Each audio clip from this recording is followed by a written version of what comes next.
طاہر گورا کے شو بلا تکلف میں میں حلیمہ سعدیہ آپ کو خوش آمدید کہتی ہوں۔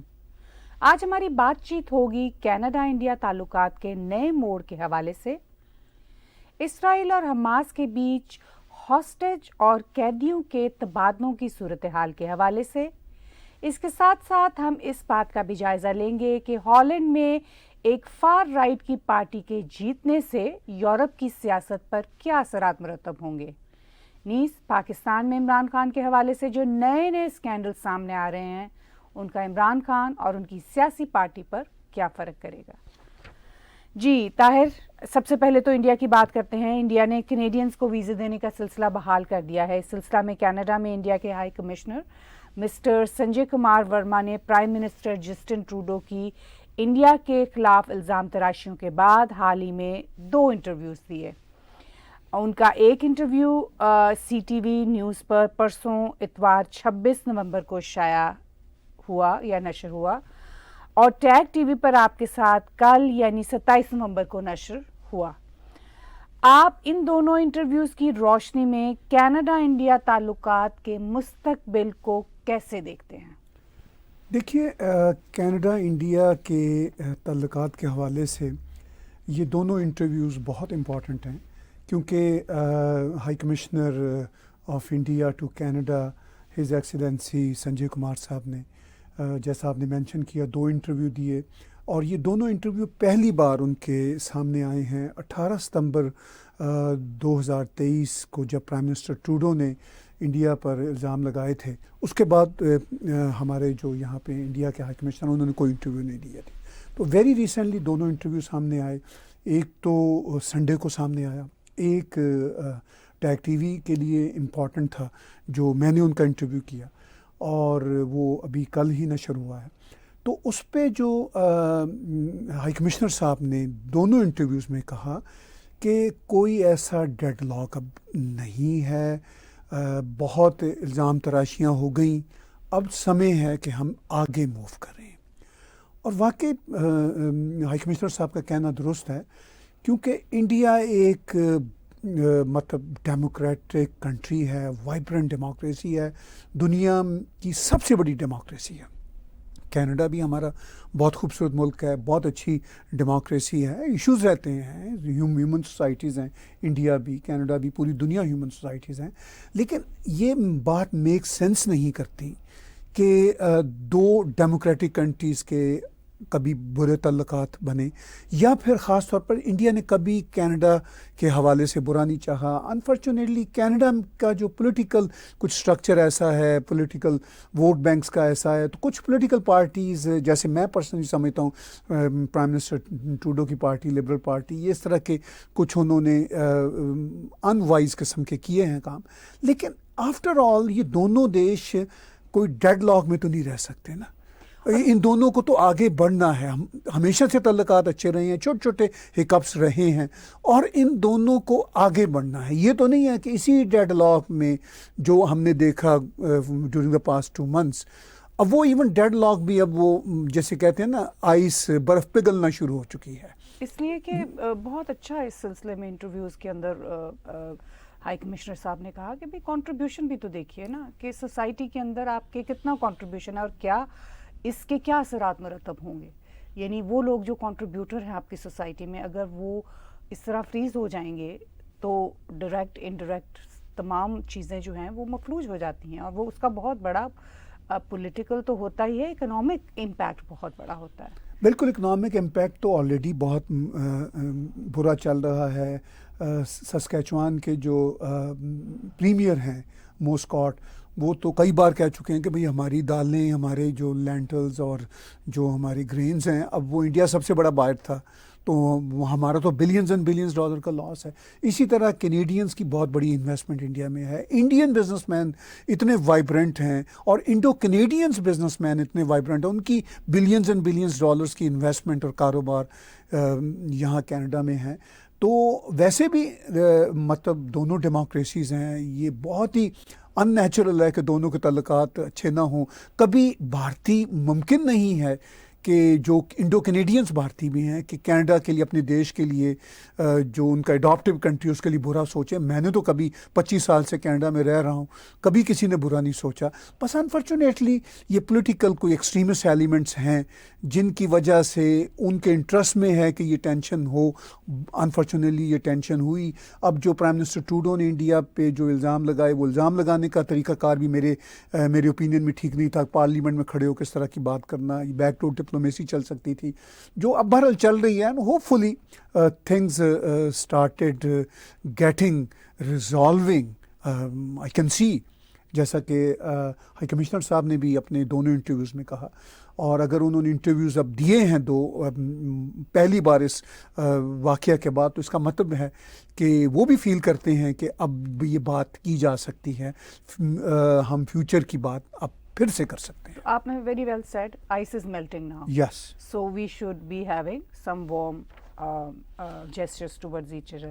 چلیے اب چلتے ہیں مڈل ایسٹ کی طرف. حماس اور اسرائیل کے بیچ عارضی سیز فائر ہوا ہے. دونوں کے بیچ قیدیوں کا تبادلہ بھی ہو رہا ہے. کیا وہاں مستقل سیز فائر کی گنجائش نکل سکتی ہے, یعنی امن پاسبل ہے یا نہیں؟ تبصرہ کیجیے. دیکھیے, جو مڈل ایسٹ میں خاص طور پر حماس, فلسطین اور اسرائیل کے بیچ جو امن کا مستقبل ہے, اور آپ اس حوالے سے جاننا چاہ رہی ہیں کیا وہاں پہ مستقل قسم کا سیز فائر ہو سکتا ہے, تو وہ مجھے نہیں لگتا, چونکہ جو ان کا مستقبل ہے وہ ان کے ماضی کے ساتھ جڑا ہوا ہے. جو ان کا حال ہے اس کے ساتھ بھی جڑا ہوا ہے. حال بھی بہت برا ہے. ابھی ویری ریسنٹلی جس طرح حماس نے ٹیررزم کی, اس کے نتیجے میں جو اب یہ جو پریزنٹ ٹائم ہے وہاں پہ وہ بڑا چیلنجنگ ہے. لیکن بہرحال ان باتوں کو بھی تو ریزالو ہونا ہوتا ہے. دنیا کے ہر ایشو کو الٹیمیٹلی ریزالو ہونا ہوتا ہے. On the table you have to do the tasks and you have to move forward. Absolutely. ویسے بھی past never dies. past ختم تو نہیں ہوتا, جو ہو گیا ہے وہ ہو گیا ہے, لیکن future can be built. Future can be built. اب یہ سچویشن ہے نا کہ کوئی 13-14 ہزار جو نمبرز آ رہے ہیں, فلسطینی بھی مارے جا چکے ہیں. ان میں کچھ حماس کے لوگ بھی ہوں گے, لیکن وہ بیچارے عام طور پر تو بچے اور انوسینٹ لوگ ہیں. وہ خود حماس کے ہاسٹیج ہیں, اس کے مائنڈ سیٹ کے بھی ہاسٹیج ہیں. بڑے یہ افسوسناک معاملات ہیں. اور ادھر جو حماس کی ٹیررزم ہوئی تھی اس میں اسرائیل کے 1200-1400 لوگ, اس میں کچھ فورن نیشنلز بھی تھے, وہ مارے جا چکے ہیں. اب یہ ہاسٹیج جو ہیں, جو 200-250 ہاسٹیج ہیں, وہ چھوٹ رہے ہیں حماس کے قبضے سے. اب تک کی جو اطلاعات ہیں, کوئی جو پہلا عارضی سیز فائر ہوا کچھ دنوں کا, شاید اس میں 60 کے قریب ہاسٹیج چھوڑے, کچھ شاید 150 پلس واٹ ایور, شاید 200 سے زیادہ جو فلسطینی یا حماس کے بھی ان میں سپورٹر شامل ہیں جو پرزنر تھے, وہ اسرائیل نے چھوڑے. تو پرائم منسٹر نتن یاہو بھی کہہ رہے ہیں کہ ہم نہیں روکیں گے حماس کے خلاف آپریشن کو. ایون پریزیڈنٹ بائیڈن نے بھی کہا ہے کہ حماس کا پورا خاتمہ ہونا ہی ضروری ہے. اب یہ ہے وہ پورے کا پورا کرکس کہ کیا واقعی حماس کا خاتمہ ہو سکتا ہے. جو مستقل سیز فائر ہے وہ تو اس کے ساتھ جڑا ہوا ہے, یہ پاسبل نہیں ہے. ابھی دیکھیے یہ جو ہاسٹیج چھوڑے ہیں حماس نے, یہ خبریں بھی آ رہی ہیں کہ اسلامی جہاد جو ایک اور ملیٹنٹ گروپ ہے وہاں پہ کچھ ہاسٹیج شاید ان کے پاس بھی ہیں. اور حماس کا تھرو قطر جو ایگریمنٹ ہو رہا ہے امریکنز کے ساتھ یا اسرائیلیوں کے ساتھ, اس میں اسلامی جہاد تو شامل نہیں ہے. وہ اپنی ڈیمانڈز کریں گے. تو جہاد itself is a bloody business بن چکا ہوا ہے انفارچونیٹلی, اور یہ بڑی ہی خوفناک صورتحال ہے. تو جب تک یہ مائنڈ سیٹ چینج نہیں ہوتا, میری سمجھ سے بات باہر ہے کہ یہ کب تک فلسطین لے کے رہیں گے. اب تک ہزاروں لوگ مارے جا چکے ہیں, لاکھوں بلکہ ملینز ڈسپلیسڈ ہو چکے ہیں, اور یہ مطلب فلسطین لینے کی بجائے یہ کھوتے ہی چلے جا رہے ہیں. تو یہ جو پاگل پن ہے, یہاں میں آپ کو انٹرپٹ کرتی ہوں. آپ کیا سمجھتے ہیں کہ کیا یہ صرف مائنڈ سیٹ ہے یا اس کے پیچھے اکنامک ریزنز بھی ہیں؟ کیونکہ ڈسپیرٹی جس سوسائٹی میں کنٹینیوس وار ہو, کنٹینیوس انریسٹ ہو, اور پھر اتنی ڈسپیرٹی گلوبلی بھی ہو, تو کیا کوئی چیزیں کہیں سے روشنی کا کوئی کرن نظر آ سکتی ہے؟ دیکھیے اکنامک اسپیکٹس تو عام لوگوں کے لیے ہیں نا، جو پس رہے ہیں، جو اس مائنڈ سیٹ کے ہاتھوں ہاسٹیج بنے ہوئے ہیں. صرف یہ نہیں ہے کہ حماس نے ان کا ہاسٹیج بنایا ہوا، ان کا مائنڈ سیٹ بھی بیچارے عام لوگوں کا بھی کافی بدل چکا ہوا ہے. اینٹائی اسرائیل اور فلاں ڈیم. میں نے کئی بار کہا ہے کہ اسرائیلی جو ہیں وہ کسی صورت بھی جنگ کے شوقین نہیں ہیں، وہ بہت تھوڑے ہیں تعداد میں، وہ چاہیں گے کہ امن ہو، مگر اگر ان کے اوپر ٹیررزم انفلیکٹ کی جائے گی تو وہ پھر ڈسپرپورشنیٹلی بھی ریئیکٹ کریں گے، جیسا کہ وہ کر رہے ہیں. اگر ان کے 10 مرتے ہیں تو یہ ادھر وہ 100 مار دیتے ہیں.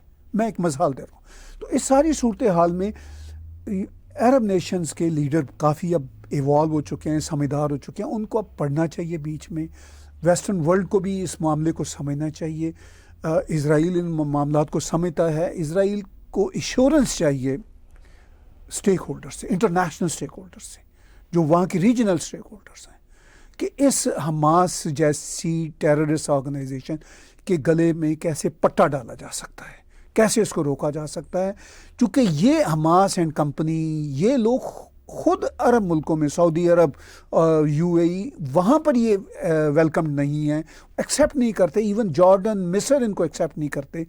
جارڈن جو مطلب بہت قریب رہا ہے ان کے، اور خاص طور پر جارڈن کے بارے میں کہا جاتا ہے کہ کافی بڑی پاپولیشن ہے فلسطینیوں کی وہاں پہ. تو یہ صورتحال ہے. اس لیے میں یہ کہوں گا کہ مستقل جو سیز فائر کی صورتحال مجھے نظر نہیں آتی.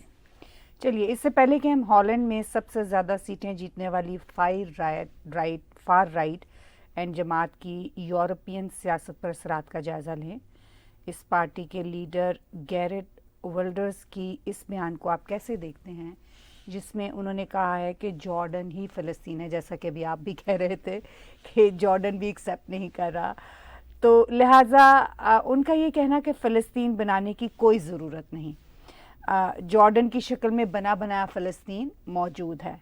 تو آپ اس سجیشن کو، اس مشورے کو کیسے دیکھتے ہیں، یا اس پوائنٹ کے اوپر آپ کیسے تبصرہ کریں گے؟ دیکھیے، فلسطینیوں کی جو سٹرگل ہے وہ عرصہ دراز سے چلی آ رہی ہے، اور جو ان کو پرپوز علاقے مل رہے تھے 1948 کے بعد ڈفرینٹ اسٹیک ہولڈر نے، امریکن جو ظاہر ہے ٹاپ میں تھے اس زمانے میں، برطانیہ بھی بہت ٹاپ پہ تھا، بیکاز برطانیہ نے ہی وہاں پہ جو جیوگرافیکل چینجز کی تھی. تو فلسطین کو ایک ریاست بنانے کے لیے کافی بڑی لینڈ مل رہی تھی، مگر انہوں نے ایکسیپٹ نہیں کی. وہ لڑنے کو انہوں نے ترجیح دی. اب لڑتے لڑتے یہ معاملہ سامنے آ چکا ہے کہ اب غزہ اور ویسٹ بینک کی 2 چھوٹی چھوٹی پٹیاں رہ گئی ہیں، جن کو نقشے میں ڈھونڈنا بھی بڑا مشکل ہوتا ہے کہ جی وہ کہاں پہ ہے.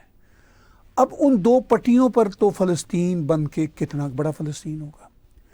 اسی دوران 48 کے بعد لاکھوں فلسطینی ادھر ادھر چلے گئے، خاص طور پر جارڈن میں بہت زیادہ گئے. تو پھر ایون 1970 میں جارڈن کے خلاف وہاں پہ ریوولٹ ہوئے، اور پھر جارڈن نے پاکستان آرمی کو بھی ہائر کیا اور ان کے خلاف آپریشن کیا، جو بلیک سپٹمبر بڑا مشہور ہے، جس میں ہزاروں پیلسٹینین مارے گئے. لیکن کیا وہ سارے کے سارے جو پیلسٹینین مارے گئے تھے وہی پیلسٹینین تھے جارڈن میں؟ آف کورس آج بھی یہ بحث ہے کہ جارڈن بھی جو مطلب جو پیلسٹینینز ہیں یہ ایکچولی عرب لوگ ہیں نا، ڈفرینٹ ٹرائبس ہیں. تو وہ زیادہ تر تو پہلے بھی جارڈن میں تھے، پھر جارڈن موو بھی کیے. جب جارڈن کی کنگڈم شپ کو خطرہ ہوا تو پھر آپریشن ان کے خلاف ہوا. لیکن یہ ریالٹی ہے، اور یہ کہا جاتا ہے کہ جارڈن کی جو کنگڈم شپ ہے وہ مائنورٹی ہے، اور زیادہ تر پیلسٹینین نژاد وہ نہیں جو موو کیے ہیں 48 کے بعد، جو صدیوں سے رہ رہے ہیں وہاں پہ، وہ بھی سارٹ آف پیلسٹینین ٹرائب کے لوگ ہیں. تو اب دیکھیے، میں یہ جو گیرٹ ولڈرز نے جو بات کی ہے وہ تو ہمیشہ سے بہت ہی پرو اسرائیل رہے ہیں. وہ مطلب وہ واقعی فار رائٹ کے پولیٹیشین ہیں. یہاں میں فار رائٹ کے پولیٹیشین اگر ان کو کہہ رہا ہوں تو میں کسی نیگیٹو ٹون میں نہیں کہہ رہا. وہ ان کا اپنا اسکول آف تھاٹ ہے، وہ اب کامیاب بھی ہوئے ہیں، جس پہ آگے ہم چل کے بات کریں گے. لیکن ان کا یہ کہنا وہ اپنی جگہ پہ. لیکن میں یہ سوچتا ہوں کہ جارڈن کو، ایجپٹ کو، فلسطینی گروپوں کو بھی، حماس تو خیر اس قابل نہیں ہے اس کو کسی بھی ٹیبل ٹاک پہ بٹھایا جا سکے، مگر some time you have no option other than having militants on table as well. تو اس ساری صورتحال میں ان سب کو، اور دنیا کے جو بڑے ملک ہیں امریکنز اور رشینز اور چائنیز، سب کو بیٹھنا تو ہوگا نا. اگر وہ یہ دنیا چاہتی ہے کہ مڈل ایسٹ میں، جو آپ نے پیچھے سوال پوچھا، کہ مستقل کوئی امن کی صورت نکل سکے، تو کوئی نہ کوئی راستہ تو نکالنا ہوگا نا. After all second world war میں یورپین نے یہی جو باؤنڈریز ہیں اور اپنے اپنے دیشوں کے چکر میں ایک دوسرے کے گلے کاٹے. Millions and millions European got killed by Europeans them سیلفز. لیکن آج ہم ابھی ہو کر آئے ہیں یورپ سے، کسی ویزا کی ضرورت نہیں ہے. پتہ نہیں چلتا کہ سوئٹزرلینڈ کہاں ختم ہوتا ہے، فرانس کہاں شروع ہوتا ہے، اور پھر ایک دم سے فرانس جاتے جاتے پھر سوئٹزرلینڈ شروع ہو جاتا ہے. پھر اٹلی سے آگے آئیں تو پتہ نہیں چلتا کہ کہاں پہ سوئٹزرلینڈ شروع ہوتا ہے. تو باؤنڈریز اپنی جگہ پہ وہاں ہیں، لیکن وہ مسائل نہیں ہیں جو ابھی تک یہ مڈل ایسٹ، ایسٹ ایشیا یا ساؤتھ ایشیا کے ملک فیس کر رہے ہیں. میں یہی سوال آپ سے کرنا چاہ رہی تھی. دراصل یہاں پہ یہ بہت اہم سوال اٹھتا ہے کہ پولیٹیکل پاورز اور پاور ہمیشہ، اگر ہم دنیا کی ہسٹری کو دیکھ لیں تو dimensions of earth has always been in division changed. ایسا نہیں ہوا کہ کبھی ایک ہی اسٹیٹ میں، یعنی ایک ہی ایریا، ایک ہی اس میں کنٹینیوس رہا ہو. اس زمانے کی ضرورت کے تحت چینجز لائی جاتی ہیں. اسی طرح سیکنڈ ورلڈ وار میں بھی برٹن نے بڑی ساری چینجز کی. اگر ہم اسرائیل کو کوشچن کرتے ہیں تو اس طرح تو بہت سارے اور جو دنیا کے اندر چینجز آئیں ان کو بھی کوشچن کیا جا سکتا ہے. اس پہ آپ کیا تبصرہ کریں گے؟ دیکھیے، اس پہ ہم نے کئی دفعہ بات کی، میں نے کئی دفعہ اظہار رائے کیا. خاص طور پر پاکستان میں بڑی آواز اٹھائی جاتی ہے فلسطین کے لیے، اور کہا جاتا ہے یہ سٹولن لینڈ ہے جو اسرائیل بنا ہوا ہے دیش. تو میں پھر پاکستانیوں سے ہی پوچھتا ہوں کہ بھائی آپ کی جو لینڈ ہے یہ سٹولن لینڈ نہیں ہے. صرف پاکستان ہی نہیں، میں صرف پورے ورلڈ میپ کے اوپر ایک مثال دے رہا ہوں کہ کیا یہ سٹولن لینڈ نہیں ہے کہ جو مطلب بلوچستان آپ نے قبضے میں کیا، جو افغانستان تھا اس کو آپ نے بانٹا، بھارت کے ٹکڑا کاٹ کے، بھارت سے ایک بڑا ٹکڑا کاٹ کے پنجاب کو ڈیوائیڈ کیا، اس وقت بنگال کو ڈیوائیڈ کیا. تو یہ سٹولن لینڈ نہیں تھی. تو دنیا میں جیوگرافیکل چینجز تو آتی رہتی ہیں. اب جب سے یہ سوورن اسٹیٹس بنی ہیں، خاص طور پر فار دا پاسٹ 1 سینچری، تو یہ اس طرح کی بہت ساری مطلب مسائلیں ہیں. لیکن راستہ پھر وہی ہے جو میں نے بتایا کہ جب تک امن کے لیے نہیں لوگ بیٹھیں گے. اب لیکن اسی اسرائیل میں کوئی غالباً 1.5-2 ملین بتایا جاتا ہے فلسطینی جو ہیں، ان کو بھی ملی ہوئی ہے سٹیزن شپ، وہ یروشلم اور ان علاقوں میں رہ رہے ہیں. تو مطلب اگر یہ جہادی ایلیمنٹ نہ ہوں، یہ بم پھاڑنے والے ایلیمنٹ نہ ہوں، اور جس طرح کی بربریت کی ہم اس طرح کے ایلیمنٹ نہ ہوں، تو اسرائیل تو چاہے گا کہ اگر 1.5 ملین کو سٹیزن شپ مل رہی ہے تو شاید 5 ملین کو بھی مل جائے، لیکن وہ بڑا ایک پھر علاقہ ہو جائے.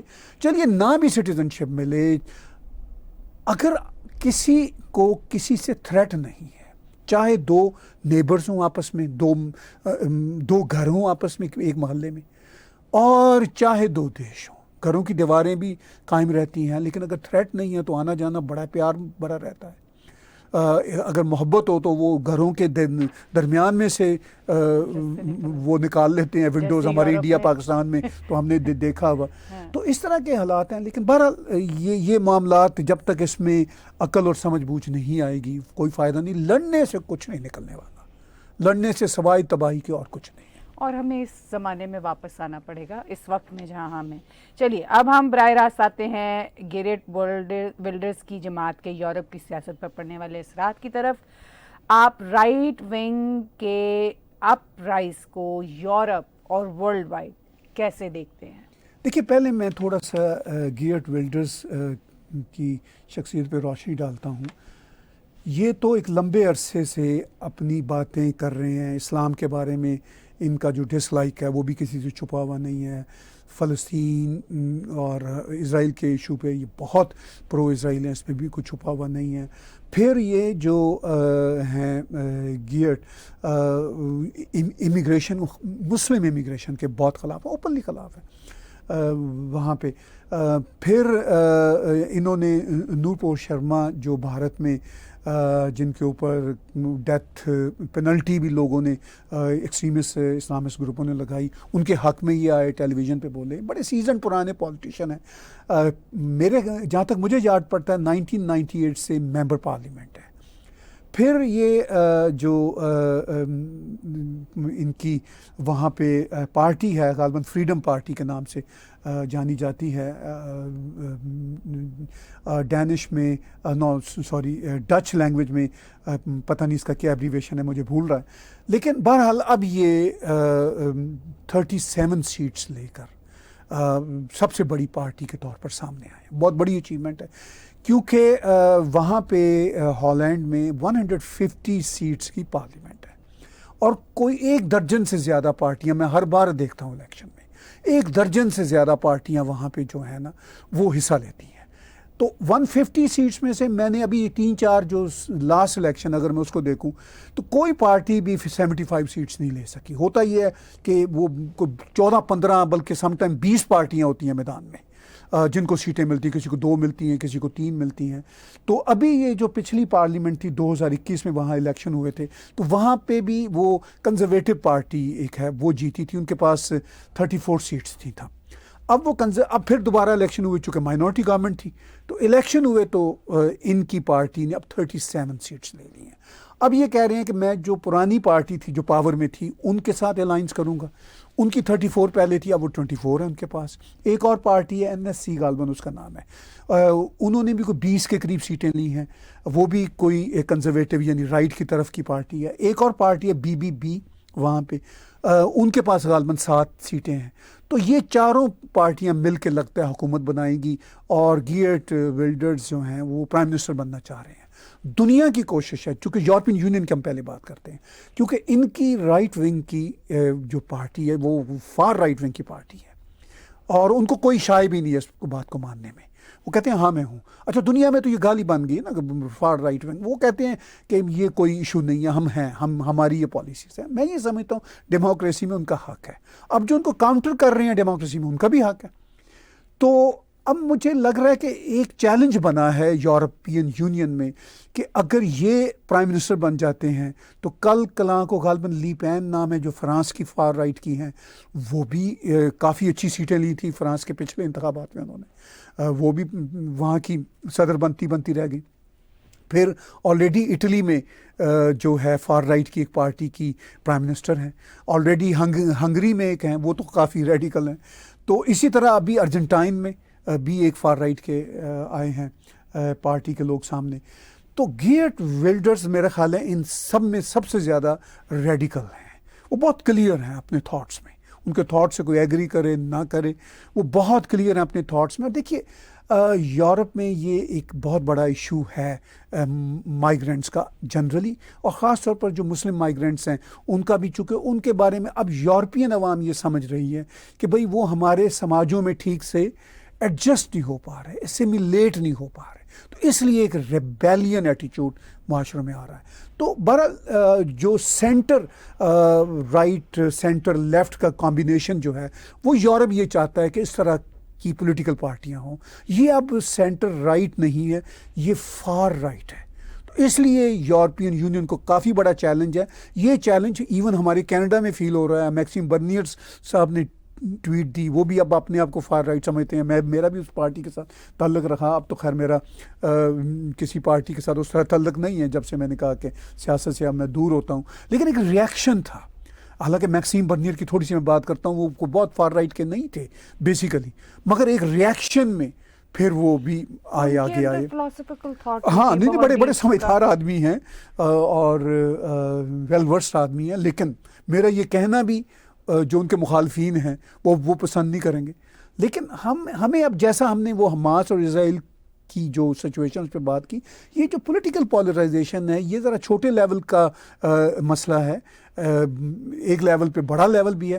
اس پہ بھی ہم سب کو اب ایک ساتھ بیٹھنا چاہیے، انٹلیکچوئلس کو باتیں کرنا چاہیے کہ بھئی یہ جو ریئیکشن بلٹ ہوتا ہے. اب دیکھیے فار رائٹ کی حکومتیں جب چلتی ہیں تو پھر فار لیفٹ کے لوگ آ جاتے ہیں 5-10 سال بعد، پھر ایکشن اور ریئیکشن چل رہا ہے. یہ نیچرل ہوتا ہے. لیکن ایک دوسرے کو گالی گلوچ کرنا، ایک دوسرے کو کے خلاف فتوے بازی لگانا، ویسٹ میں بہت فتوے بازی لگاتی ہے، ہم پاکستان کی بات کرتے تھے اور ویسٹ میں بھی بہت فتوے بازی لگ رہی ہے، یہاں کینیڈا میں بھی یہ سلسلہ شروع ہو چکا ہے، یعنی لیفٹ اور رائٹ ایک دوسرے کے خلاف فتوے لگاتے رہتے ہیں. میں صرف کوئی مذہبی جماعتوں کی بات نہیں کر رہا، میں تو آئیڈیالوجیکل جماعتوں کی. امریکہ میں اتنی خوفناک پولرائزیشن ہے. تو یہ جو معاملات ہیں یہ بہرحال کنسرننگ ہے. میرا یہی ٹیک ہے کہ پھر ظاہر ہے جب سماجوں میں ایک چیز کی حد ہوتی ہے پھر اس کا ریئیکشن بلٹ ہوتا ہے. پھر وہ ریئیکشن والا جو معاملہ جب وہ حدیں پار کرتا ہے تو پھر ایک ریئیکشن بلٹ ہوتا ہے. تو یہ ایک آٹو کریکشن کا پروسیس ہے. میں تو ان سب چیزوں کو پازیٹیو ہی دیکھتا ہوں. آپ اس کو اگر ہسٹوریکل پوائنٹ آف ویو سے دیکھیں تو آپ اس کو ویسٹ کی اویکننگ کے پوائنٹ آف ویو سے دیکھیں گے یا آپ اس کو لائٹلی ایک پولیٹیکل پروسیس جیسے آپ نے کہا کہ آٹو پائلٹ سسٹم کے اوپر آٹو کریکشن چل رہی ہے؟ یہ میں اس کو اویکننگ صرف ویسٹ کی نہیں ہے، یہ پوری دنیا میں ہو رہی ہے. ایون ہم پاکستان دیکھیں تو وہاں پہ بھی یہ چلتا رہتا ہے. اپنی اپنی سمجھ بوجھ کے مطابق معاشرے کھیلتے رہتے ہیں. جتنی معاشروں میں یا اس معاشروں کے ماسز میں عقل ہوتی ہے، اویئرنیس ہوتی ہے، وہ اس کے مطابق وہ ایکٹ اور ریئیکٹ کرتے ہیں. چلیے اب پاکستان کا ذکر ہوا تو واپس پاکستان کی طرف چلتے ہیں. پاکستان میں عمران خان اور ان کی جماعت کے لیے مشکلات میں اضافہ ہوتا چلا جا رہا ہے. عمران خان کی بیگم کے سابقہ شوہر خاور مانیکا نے اپنی سابقہ بیگم بشرا بی بی اور عمران خان پر بد کرداری کے الزامات عائد کیے ہیں اور پاکستان کی ایک عدالت میں رٹ بھی داخل کر دی ہے. اور وہ یہ ہے کہ اسلامی قوانین کے مطابق ان کی سابقہ بیگم نے عمران خان کے ساتھ شادی عدت کی مدت گزارے بغیر کی تھی. آپ اس صورتحال کو کیسے دیکھتے ہیں اور یہ صورتحال عمران خان اور ان کی جماعت کی سیاست پر کتنی اثر انداز ہوگی اور آپ کے خیال میں کتنی اثر انداز ہونی چاہیے؟ دیکھیے جو تو یہ اسلامی قوانین کا معاملہ ہے، میں تو ایک سیکولر آدمی ہوں کہ جی کس کی شادی عدت میں کمی کتنی ہے ٹائم میں، وہ جانے، ان کا سماج جانے. میری طرف سے تو ان چیزوں کی کوئی انڈورسمنٹ نہیں ہوتی. وہ خاتون شادی کرنا چاہتی تھی، انہوں نے شادی کر لی عمران خان سے. اب اس کے پیچھے جو ہمیں موٹیوز یہاں بیٹھے ہوئے تب بھی نظر آ رہے تھے اور آج بھی نظر آتے ہیں، وہ کیونکہ اس وقت پاکستان کی آرمی عمران خان کو پرائم منسٹر ہر صورت بنانا چاہتی تھی، تو سب کو نظر آ رہا تھا کہ یہ پرائم منسٹر بننے والا ہے. اور ایون خاور مانیکا جو ہیں انہوں نے بھی فیسیلیٹیٹ کیا تھا اس وقت اپنی بیوی کی جو ہے شادی کو. میں یہ کہوں گا اس وقت تو ان کی تب تک بیوی تھی، وہ فیسیلیٹیٹ کر رہے تھے. بلکہ اس کے لیے تو کہتے ہیں کہ انہوں نے بہت فائدہ بھی اٹھایا ہے. فائدے تو خیر وہ تو بے انتہا اٹھائے جو پاکستان سے میں خبریں آ رہی ہیں، لیکن باقاعدہ فیسیلیٹیٹ کیا تھا انہوں نے. تو اگر تو اسلامی قوانین کے لاگو کرنے کی بات ہے تو سب سے بڑا لاگو تو ان پر خاور مانیکا پر ہونا چاہیے وہاں پہ. اگر پاکستان چونکہ اسلامی قوانین کو مانتا ہے، میرا تو مسئلہ نہیں ہے، لیکن اگر وہ لاگو کرنا چاہتا ہے تو کسی شرعی کوڈ کو سب سے پہلے تو خاور مانیکا کو کورٹ میں لانا چاہیے کہ تم نے فیسیلیٹیٹ کس چکر میں کیا تھا. مطلب شوہر ہونے تب تو تمہاری وہ بیوی تھی اور وہ بھی 28 سال سے تمہاری شادی ہوئی تھی. لیکن بدقسمتی سے وہ ایسا، مطلب میں یہ کہنے دیجئے، میں نے ایک ناول بھی لکھا اور بھی میں کتابیں لکھ رہا ہوں، جنرلی ایک بے ضمیر سماج ہو چکا ہوا ہے. میں یہ سخت بات کر رہا ہوں. خاور مانیکا ہوں، ان کی اولاد ہو، ان سب نے، ان کی اولاد بچوں نے بھی اپنی ماں کو فیسیلیٹیٹ کیا کہ ان کی ماں ایک ایسے بندے سے شادی کر لے جو پرائم منسٹر بہرحال بننے جا رہا تھا، ڈیفینیٹلی بننے جا، تو بڑے فائدے ہوں گے ان کو. مطلب انبلیویبل. مطلب اس میں ایسا گند ہے، ایسی مطلب فلتی باتیں ہیں کہ اسلامی جمہوریہ پاکستان کا راگ الاپنے والوں کو اسلامی جمہوریہ کا نام ہی چینج کر دینا چاہیے. ٹھیک ہے، تو وہ کیوں اس طرح کی باتیں کرتے ہیں، میری سمجھ سے بات باہر ہے. تو خاور مانیکا نے جو کچھ ڈرٹی گیم، یہ بچہ جمہوریہ جو کچھ کیا خاور مانیکا نے، وہ خود ایک کبھی عمل تھا، انتہائی غیر اخلاقی عمل تھا. میں مذہب سے ہٹ کے بات کر رہا ہوں. فائدے اٹھائے اور کیا کچھ نہیں کیا. لیکن پاکستان کی جو سب سے بڑی طاقت ہے وہ تو آرمی ہے الٹیمیٹلی. جب پھر شکنجہ ان کا آیا تو پھر خاور مانیکا چلے گئے. اور مجھے کوئی مطلب شوق نہیں ہوگا جب کل کلاں کو ایون بشرا بی بی بھی طلاق مانگ لیں عمران سے، جب اگر عمران پہ مزید ہاتھ سخت کیا اور وہ بھی ان کے خلاف وعدہ گواہ بن جائیں. پاکستان سے ایسی افواہیں بھی آتی ہیں اور وہ اگر ایسا کر بھی دیں تو I would not be shocked. مطلب کسی حد تک بھی وہ لوگ جا سکتے ہیں. انبلیویبل. سیاسی دباؤ میں رشتوں اور کردار کی اہمیت ختم ہو چکی ہے. صرف سیاسی دباؤ کا مسئلہ نہیں ہے، بنیادی طور پر ہی بد کردار معاشرہ ہو چکا ہوا ہے. آئی ایم سوری ٹو سے، جنرلی معاشرہ کنفیوز. اپنے انٹرسٹ کے لیے یہ کسی بھی حد کو پار کر سکتے ہیں. ٹھیک ہے, اس میں کوئی مجھے شک والی بات نہیں ہے. تو اب یہی کچھ وہاں پہ ہو رہا ہے. اور عمران خان جو ایک وقت ڈارلنگ تھے پاکستان آرمی کے, اب انہوں نے پاکستان آرمی کے اندر ہی رفٹ کریٹ کی اور اتنا ان کو زج کیا کہ یہ والی جو لیڈرشپ ہے وہ کہہ رہی ہے کہ اچھا بھی ٹھیک ہے ہم دیکھ لیں گے. تو یہ جو کچھ ہو رہا ہے عمران خان کی پارٹی کی سیاست پہ انٹرسٹنگ بات یہ ہے, یعنی معاشرے کی بے حسی اور جو ہے بد کرداری کا یہ معاملہ ہے, کوئی اثر نہیں پڑے گا. عمران خان کی پاپولیرٹی میں جو ہم بیٹھ کے انٹرنیٹ کی دنیا پہ دیکھ رہے ہیں اضافہ ہی ہو رہا ہے. یعنی لوگ یہ کہتے ہیں پاکستان جیسے معاشرے میں پہلے بھی ہوتا تھا کہ اچھا یہ تو بڑا مرد آدمی ہے, یہ تو بڑا وومنائزر ہے. اچھا مجھے کسی کے, اب عمران خان سنگل ہے, ٹھیک ہے, مطلب تھے, سوری مائی اپالوجی, ابھی تو ان کی شادی ہو گئی ہے. جب ان کی ریحام خان سے پہلے شادی تھی اور فوراً ہی وہ شادی ختم ہوئی تو ان کے ساتھ ہوگی, اس سے پہلے یعنی ریحام خان سے شادی سے پہلے اور جمیمہ خان کو طلاق دینے کے بعد وہ بڑے سال سنگل رہے. تو بھائی ان کا حق تھا وہ جس طرح کی چاہے زندگی گزارتے, مگر جس طرح کی انہوں نے زندگی گزاری ہے وہ ایک پبلک فگر کو سوٹ نہیں کرتا کہ ہاتھ میں تسبیح پکڑی ہوئی ہے, وہ بنانا ہے, ہم نے ریاست مدینہ بھی بنانا ہے. تو میرا تو صرف اعتراض ہے, اگر آپ کو یہ سب کچھ کرنا ہی تھا, جس طرح کی زندگی آپ نے گزارنا چاہتے تھے سنگل ہونے کے ناطے آپ گزارتے, لیکن آپ پبلک آفس میں نہ آتے. لیکن اس میں بھی اگر آپ پبلک آفس میں نہیں بھی ہیں تو بھی ایز این انڈیویجول بھی آپ غیر اخلاقی حرکتیں کتنی کر سکتے ہیں. لیکن آپ یہ بھی تو دیکھیے نا کہ جتنے وہاں کی سوسائٹی میں تو یہ بھی پرابلم ہے نا کہ جتنے لوگ اس پورے سلسلے میں انوالو رہتے ہیں وہ سب یہ سب کچھ جان کے انوالو ہوتے ہیں نا. وہ خواتین بھی جو ہیں وہ خود دعوت دیتی ہیں کہ بھئی میں یہ بات کہنا نہیں چاہتی, بہت سخت ہے, لیکن بہت ساری چیزوں کو ایکسپلائٹ کیا جاتا ہے. جیسے اسلام میں بھی کہا جاتا ہے کہ آپ مرضی سے شادی کر سکتے ہیں, آپ پرپوز, عورت بھی پرپوز کر سکتی ہے. تو پھر بہت ساری چیزیں بہت ٹوسٹڈلی یوز ہوتی ہیں میرا خیال ہے. دیکھیے یہ سب کی سب چیزیں چونکہ مینیپولیٹڈ ہوتی ہیں, بہت بڑے بڑے انٹرسٹ کے ساتھ جڑی ہوتی ہیں. میں سمجھتا ہوں انسانوں کے رشتے عام زندگی میں بھی کوئی نہ کوئی انٹرسٹ ہوتے ہیں. رشتہ داروں میں شادی کرنے کا جو پاکستان وغیرہ میں کلچر ہوتا ہے, جی پراپرٹی کو سیو کر لیں گے, فیملی آنر کو آگے لے کے چلیں گے وغیرہ وغیرہ. تو مطلب چلیے وہ ایک لمیٹڈ حد تک چل جاتا ہے, انسانوں کی ضرورتیں ہوتی ہیں. لیکن یہ جو سب کچھ گند خانہ ہے وہاں پہ کہ جو خاور مانیکا کی صورت میں, یہ پنکی بیگم کی صورت میں, اور اب جو عمران کے بارے میں کتابیں پہلے بھی لکھ رہے تھے لوگ, آرٹیکل لکھ رہے تھے, عمران کے حق میں بھی کتابیں لوگ لکھتے رہتے ہیں, تو ابھی بھی یہ کتاب سامنے آئی ہے. تو یہ بہرحال انٹرسٹنگ سارے کے سارے معاملہ. چلیے ہم اسی طرف آ رہے تھے کہ عمران خان کے خلاف پاکستان کی ایک رائٹر اور ایکٹریس ہاجرہ خان نے کتاب لکھ ڈالی ہے. ایک اور کتاب منظر عام پر آئی. آپ اس کتاب کے حوالے سے عمران خان کی شخصیت پر کیسے ڈیمیجنگ اثرات دیکھتے ہیں اور یہ لانگ ٹرم ان کو کیسے افیکٹ کرے گا؟ دیکھیے پہلے تو میں بات اس کتاب کی کرتا ہوں. اس کتاب پہ میں نے پہلے بھی چھوٹی موٹی اوپینین ادھر ادھر دی ہے, مگر اس پر میں ایک الگ سے ولاگ کرنے جا رہا ہوں کیونکہ میں نے یہ کتاب اس ویکنڈ کے دوران پڑھ لی ہے پوری کی پوری.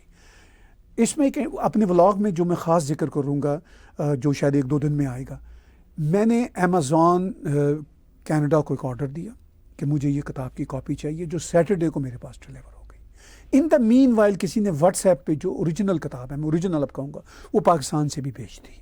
ایک دوست ہے وہ ویسے بھی واٹس ایپ پہ چل رہی ہے. اب وہ کتاب واٹس ایپ والی مجھے پہلے پہنچی, میں نے پڑھنی شروع کی. جب یہ کتاب آئی تو میں نے کہا یہ کیا سائز ہے کتاب کا, میرے پاس اس پر ٹیبل پہ نہیں ہے. وہ جو ہوتا ہے نا بڑا سائز, قاعدے کا سائز ہوتا ہے, وہ تھا, کوئی پیج نمبر نہیں تھا, یعنی اور پرنٹڈ بائی امیزون اونٹیریو تھا. And I was shocked to read that کتاب کہ جو یہاں سے مجھے ملی, امیزون نے ڈیلیور کی, وہ کتاب ڈفرینٹ تھی جو اوریجنل کتاب ہے اس سے. اور مجھے لگتا ہے میں یہ امیزون کو لکھنے والا ہوں اور میں نے وہ کاپی سیو کر لی ہے. میں ہی ان سے پوچھنے والا ہوں کہ کیا آپ کے یہاں کوئی عمران خان کے حامی بیٹھے ہوں. یعنی کتاب انہوں نے چینج کر دی جو یہاں پہ چھپی ہے, اور وہ انتہائی بدسلیقی سے چھپی ہوئی ہے, کوئی پیج نمبر نہیں ہے, اور اس میں اتنی شدید ایڈیٹنگ ہے کہ وہ عمران خان کے حق میں کتاب ہو گئی جو یہاں سے کینیڈا سے تو یہ امیزون ریسپانسبل ہے. میں ان کو بڑا جرنلسٹکلی پرسو کروں گا. I will ask them tough questions, اور میں اس پہ ایک آنے والے دنوں میں 2-3 شاید ولاگ کروں. خیر یہ بات میں اپنے ویورز کو بتانا چاہتا تھا, بڑی امپورٹنٹ بات کہ بھئی یہ کیا ہو رہا دنیا میں. اچھا اب بہرحال میں نے کتاب اوریجنل پڑھ لی, اور وہ جو جعلی کتاب مجھے ملی ہے اس کے ساتھ میں نے کمپیئر بھی کر لیا. جو اوریجنل کتاب ہے وہ جو پاکستان میں اس وقت پبلش ہوئی ہے, اور وہ کتاب اس پہ بہت کڑی تنقید ہو رہی ہے. حاجرہ خان کے خلاف بہت ہی غلیظ زبان برتنے. میں فرینکلی حاجرہ خان صاحبہ کو پہلے بالکل نہیں جانتا تھا, چونکہ میں پاکستان کے یہ مارننگ شوز اس طرح کے شوز نہیں دیکھا کرتا. مجھے نہیں پتا کہ وہاں پہ کیا ڈرامے بنتے ہیں, میں نہیں دیکھتا. مجھے تو پاکستان کے یہ جو پولیٹیکل ولاگرز ہوتے ہیں ان کو میں تھوڑا تھوڑا واچ کر لیتا ہوں, تو میری تو وہ نظر ہوتی ہے. اور جیسے آپ اور میں تو اپنے شو میں ہمیشہ انٹرنیشنل ایشوز پہ زیادہ فوکس کرتے ہیں. تو خیر اب وہ حاجرہ خان کا نام چونکہ بہت سوشل میڈیا پہ چل رہا ہے, ان کو میں نے گوگل کیا, سب دیکھا. ان کا ایک انٹرویو جو انہوں نے 11-12 سال پہلے عمران خان کا کیا تھا وہ دیکھا. پھر میں نے حاجرہ خان کی اوریجنل کتاب جب پڑھی تو وہ کتاب فرینکلی انہوں نے پہلا جو اس کا حصہ ہے انہوں نے اپنی زندگی کے بارے میں لکھا جو کوئی غلط نہیں غالباً لگتا, اور وہ مطلب کوئی بری کتاب نہیں ہے. پھر عمران خان کے ساتھ ان کی دوستی شروع ہو جاتی ہے 2010 کے آس پاس, اور وہ جو دوستی ہے وہ اپنے انداز میں اس کو بتاتی ہیں کہ میں تو صرف ان کی ایڈمائرر رہی جس طرح پاکستان کے اور بہت سارے لوگ ہیں. اچھا میں اس پہ بھی ایک ولاگ کروں گا کہ عمران خان کو پاکستان کی خواتین کی اکثریت کیوں چاہتی ہے. میں کوئی نیگیٹو بات نہیں کروں گا اس میں, نہ کوئی پازیٹیو بات کروں گا. یہ ایک وہاں کا سائیکولوجیکل ایشو ہے. وہ بیچاری جو گھٹے ہوئے معاشرے کی خواتین ہیں وہ عمران خان ان کے لیے ایک امید کی کرن تھا. اور یہ بڑی انٹرسٹنگ بات ہے کہ 4 جنریشنز بیٹھی ہوئی ایک ساتھ ان کی محبت میں گرفتار, مطلب باقاعدہ محبت میں گرفتار ہیں, اور یہ بڑی امیزنگ بات ہے. اور اس پہ بلکہ وہ کیا کہنے بہت کھلے طریقے کے ساتھ یہ بحث کی جا رہی ہے کہ ایسا ان 4 جنریشنز کے اندر ایسا ہے جو ینگسٹر جنریشن ہے, بہت ینگ. ہاں وہ سب ہے. وہ دیکھیے وہ تو حاجرہ خان نے بھی شروع میں ہی بتا دیا کہ ان کی جو آنٹیاں ہیں وہ کس طرح عمران کی پکچرز گھروں میں لگاتی ہیں. یہ ایک الگ سائیکولوجیکل ایشو ہے. میں اس میں نیگیٹو یا پازیٹیو نہیں ہوں. یہ بیچاری قوم کی جو سائیکولوجیکل سچویشن اس پہ میں الگ سے ایک ولاگ کروں گا اس کتاب کو جوڑ کے. خیر اینی ہاؤ وہ کتاب پھر آگے اپنے مڈ میں جاتی ہے, تو جہاں سے ان کی دوستی شروع ہوتی ہے تو عمران خان کو وہ as an admirer of Imran Khan وہ جاتی ہیں. اب انہوں نے اس میں کتنی باتیں چھپائی ہیں وہ ان کا مسئلہ ہے, لیکن جو کتاب اٹ سیلف بولتی ہے, چونکہ میں تو ایک رائٹر ہوں, میں تو کتاب کے ورڈز کو دیکھتا ہوں, تو کتاب اٹ سیلف جو بولتی ہے تو وہ بہرحال اپنا پوائنٹ آف ویو بیان کر رہی ہیں. اب ان کے بارے میں یہ کہنا کہ یہ انہوں نے کتاب پہلے کیوں نہیں یہ باتیں انکشاف کی تھی, وہ یہ کہتی ہیں کہ میں نے یہ 2014 میں اس کتاب کو ریڈی کیا تھا, مگر مجھے پاکستان کی اسٹیبلشمنٹ کے لوگوں یا دوسری فورسز نے یہ کتاب چھپنے نہیں دی, اور اب میں اس کو چھاپنے میں کامیاب ہو سکی ہوں. لیکن یہ ٹائمنگ بڑی عجیب ہے. ادھر خاور مانیکا کا انٹرویو آتا ہے اپنی بیوی اور عمران خان کے حوالے سے بد کرداری کے الزامات لگاتے ہوئے, اور ادھر ان کی کتاب پھر فوراً ہی اس کی تقریب رونمائی ہوتی ہے. تو یہ جو ٹائمنگ ہے اس کی وجہ سے لوگ ہیں کہ کیا حاجرہ خان کو اسٹیبلشمنٹ کی کچھ طاقتوں نے کہا کہ چونکہ اس وقت عمران خان کو تھپڑ پڑ رہے ہیں تو ایک تھپڑ اور صحیح, تو یہ کیا اس چکر میں یہ کتاب ہوئی. لیکن ان کا یہ کہنا ہے کہ یہ پہلے ہی میں نے لکھی ہوئی ہے اور پہلے چھپی بھی تھی اس کا ایک تھوڑا سا سینسرڈ ورژن, لیکن وہ کہتی ہیں کہ وہ ضائع ہو گیا وٹ ایور. تو اب میں الگ سے اس کتاب پہ ایک ولاگ کروں گا آنے والے دنوں میں, شاید ایک سے زیادہ کرنا پڑے گا. اور پھر وہ جو فیک ایڈیشن ہے امیزون کا جو پرنٹڈ بائی امیزون, انٹرسٹنگ بات یہ اس پہ بھی بات کرنی پڑے گی, اور پھر آنے والے دنوں میں آپ اور میں بھی اس پہ اور بات کریں گے. آج کا یہ بلا تکلف تبصرہ میرے ساتھ کرنے کا بہت بہت شکریہ. آج کا بلا تکلف شو طاہر گورا اور میرے ساتھ دیکھنے کا بہت بہت شکریہ. آپ ہمارے ٹیگ ٹی وی کے یوٹیوب چینل کو سبسکرائب کیجئے. ہمارے اسی چینل پر موجود ڈونیٹ کے بٹن کو دبا کر آپ پیٹریون, پے پال یا کریڈٹ کارڈ کے ذریعے ہمیں ڈونیٹ کر سکتے ہیں.